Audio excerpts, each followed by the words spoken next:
A paz, queridos, tudo bem? Quero deixar uma palavra ao teu coração que se encontra no livro de Josué, capítulo 11, versículo 6, que nos diz assim: E o Senhor disse a Josué: não tenha medo deles, porque amanhã a esta hora os entregarei todos mortos a Israel.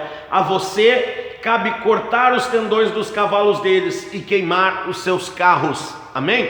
Para entender aqui, Josué está tomando posse da promessa de Deus, está entrando na Canaã, a terra que emana leite e mel. E com isso, ao entrar, ele começa então a enfrentar o inimigo, a enfrentar aqueles povos que possuíam aquela terra.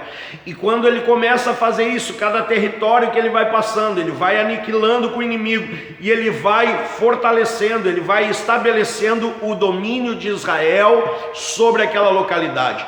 E o interessante é que à medida que ele vai conquistando, ele conquista territórios do sul, ele vai se posicionando naquela terra, a fama se espalha naquela região, e os reis do norte, entre outros, eles fazem uma coligação para tentar bloquear, para tentar parar, para tentar frear aquilo que estava incomodando, aquilo que estava ameaçando os planos deles, o reinado deles.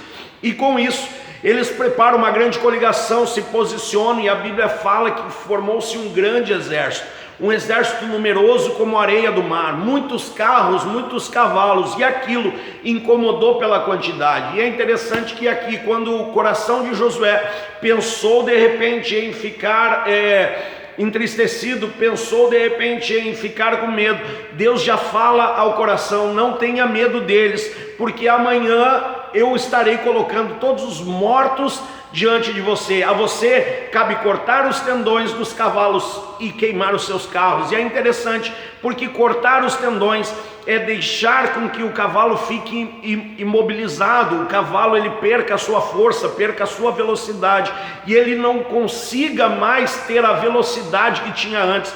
E os carros aqui simbolizavam que um exército com carros e cavalos fortalecia a movimentação de tropas, a movimentação de mantimento.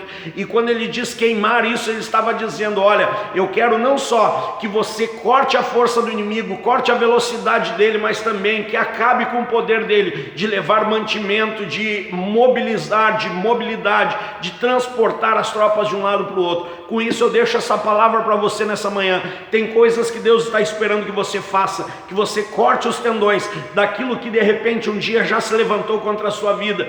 Corte os tendões para que perca força, para que perca mobilidade. E não só com isso, querido, mas quando você queimar os carros, você estará dizendo: ei, tudo aquilo que estava transportando a maldição, tudo aquilo que estava transportando o problema vai ser queimado para a honra e para a glória do Senhor. Deus te abençoe, querido, em nome de Jesus.